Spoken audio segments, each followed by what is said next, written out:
warahmatullahi wabarakatuh. Perkenalkan, nama saya Jumri Esningko dari kelas B jurusan Kesehatan Masyarakat Universitas Negeri Gorontalo.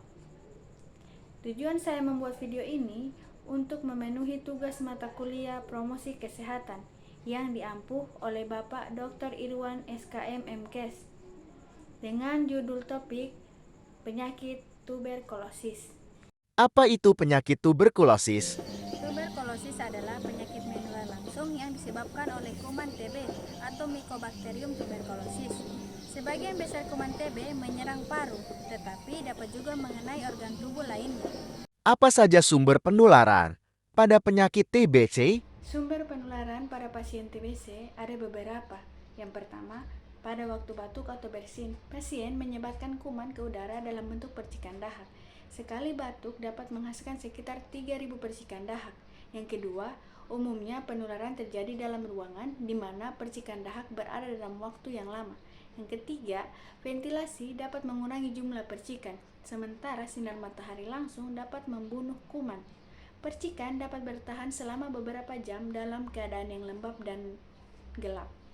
Ketiga, daya penularan seorang pasien ditentukan oleh banyaknya kuman yang dikeluarkan dari parunya. Makin tinggi derajat kepositifan hasil pemeriksaan dahak, makin menular pasien tersebut.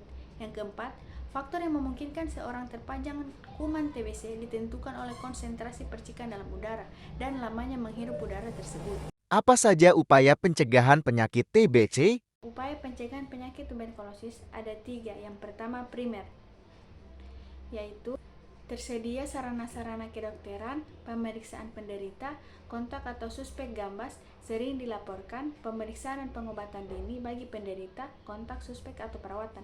Yang kedua, petugas kesehatan dengan memberikan penyuluhan tentang penyakit TB yang antara lain meliputi gejala, bahaya, dan akibat yang ditimbulkannya.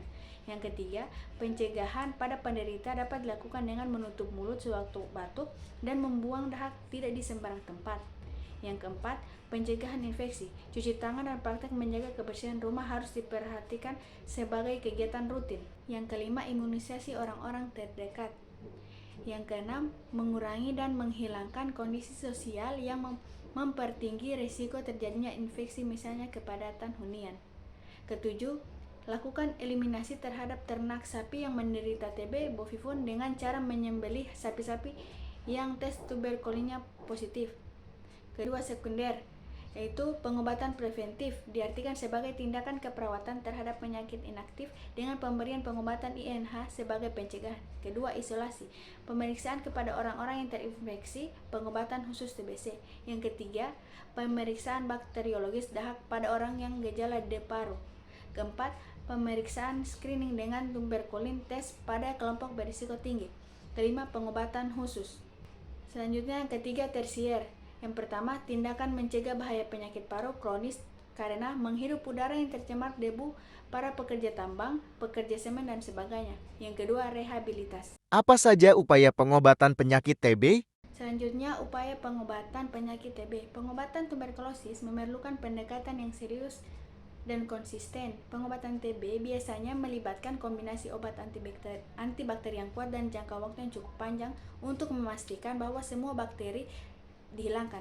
Berikut adalah upaya beberapa pengobatan penyakit tuberkulosis. Yang pertama, terapi obat kombinasi. Kedua, kepatuhan pengobatan. Ketiga, pemeriksaan kesehatan. Keempat, kontrol penyebaran. Kelima, nutrisi yang baik. Keenam, pengobatan penyakit pendamping. Ketujuh, vaksinasi. Kedelapan, edukasi. 9, pengawasan medis terus-menerus. 10, isolasi. Itulah beberapa informasi tentang penyakit tuberkulosis. Lebih dan kurangnya saya mohon maaf. Wassalamualaikum warahmatullahi wabarakatuh.